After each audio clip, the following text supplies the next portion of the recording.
Hello everyone. Welcome to the Asia Society Hong Kong Centre. My name is Joyce. I'm head of gallery and exhibitions here.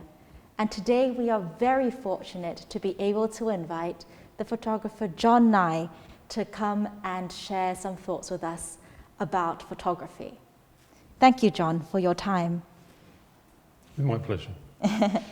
And our conversation today actually centers around our Dialogue with Photographers series that is in support of our gallery exhibition called Recovery, Resilience and Resurgence, which will be on exhibit until 6th of June 2022.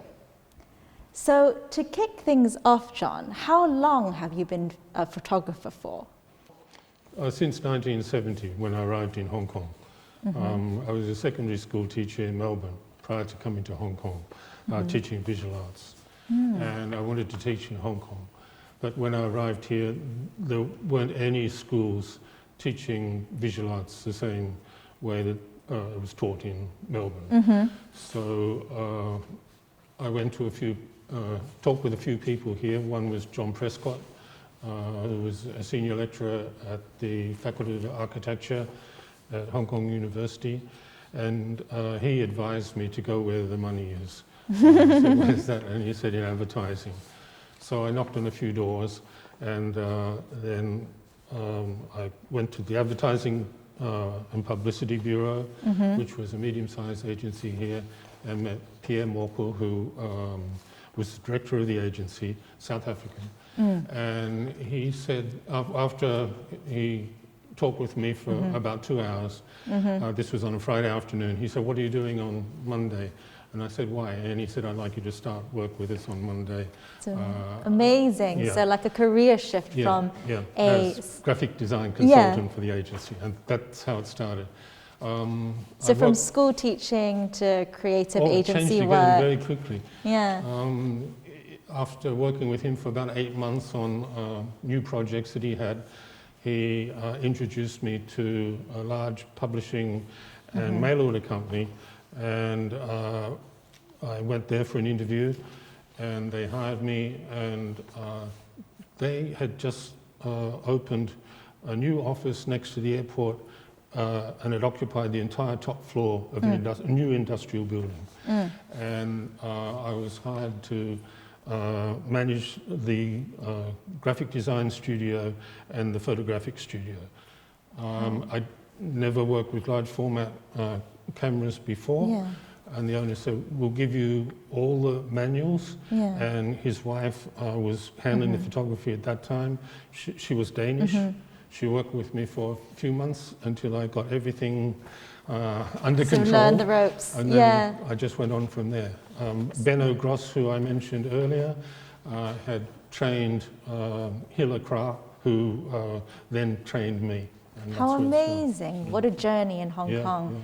And you mentioned arriving in Hong Kong in the 1970s, which is very interesting because, as you know, in the current exhibition that we have on now at the Asia Society Hong Kong Centre, the exhibition centers on the post-war years of the 1940s through to the 70s. So in a sense, your career takes off just about the time as which this exhibition ends. Yes. So for you, this exhibition also serves a sort of looking back into the past of a Hong Kong that perhaps no longer exists, which is why it's interesting, hopefully, for the viewer to delve into a historical era of Hong Kong. And as you know, this exhibition features the work of 3 different photographers. So Hedda Morrison, Lei Fuk-zi, and Brian Brake. And of these 3 photographers, if you could bring one of them back to life and have a conversation with them, who would you choose? Hedda Morrison. Hands down. And why is that? What makes her so striking? Well, prior to this exhibition, I was familiar with her work in China, in Beijing. She photographed old Beijing, and the work she did there is superb. And for a woman to go into China at that time and do what she did, I thought was very courageous, not to mention what she did when she came to Hong Kong. And as we know, she was slightly physically disabled, and so she must have had enormously strong willpower to overcome all the issues that she probably faced, first going into China and then doing what she did in Hong Kong. Because photography is not easy in itself, let alone if you have some problems on top of that, which she obviously managed very well. Yes. And as we're speaking about Hedda Morrison, you mentioned one of her physical disabilities, and it's true, she had contracted polio at a young age and therefore walked with a limp.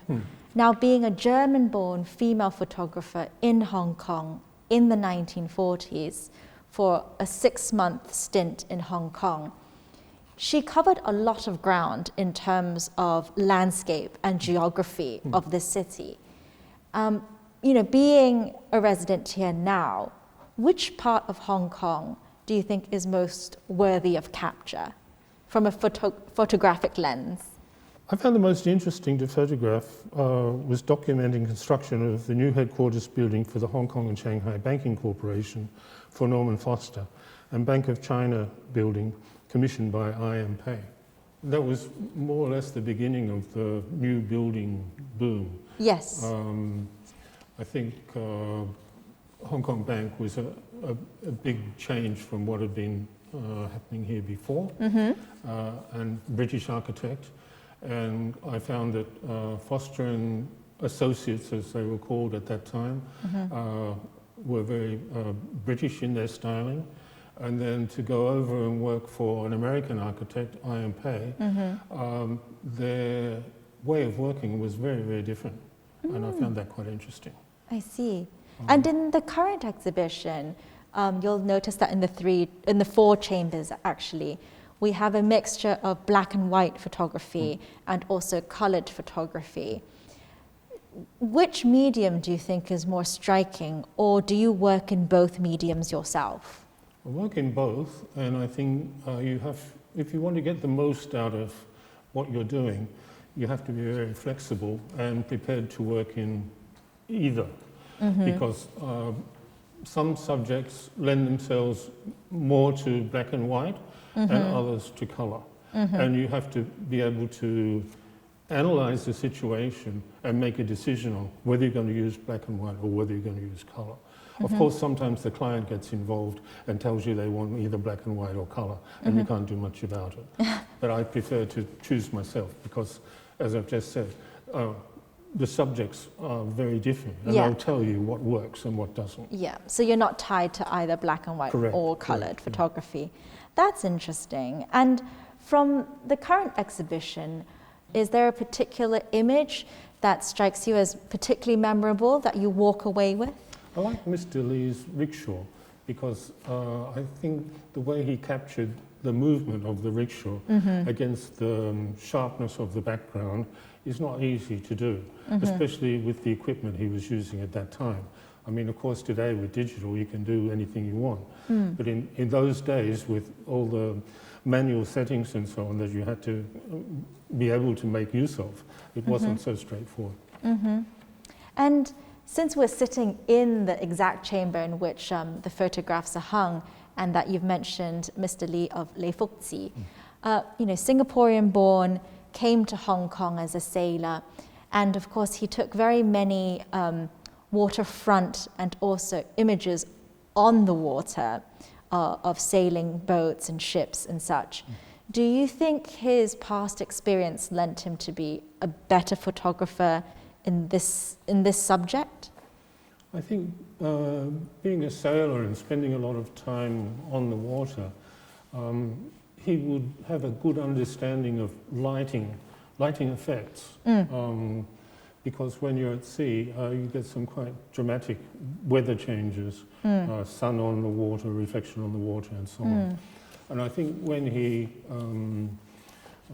got into photography, he brought these memories with him and looked for opportunities to apply those in the photographs he took, such as the junk over here, where you have the reflection of the water. It's not just a photograph of a junk, but there's something else in addition that makes it a very interesting photograph.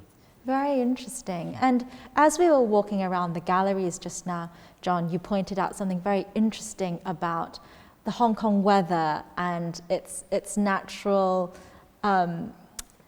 natural scenic provisions, you know, of the clouds coming down quicker than expected. What are your experience in shooting in open air and in landscape? I've worked on some big projects here. The two bridges, for example, Ching Ma and Stone Cutters.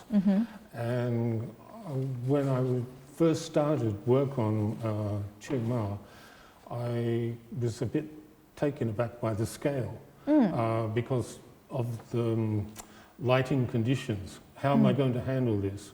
So because I started out in studio photography and managing lighting in a studio, I said to myself, I have to look at this as though it's just a big product, and I'm going to look for the kind of lighting that best shows this in a very dramatic way.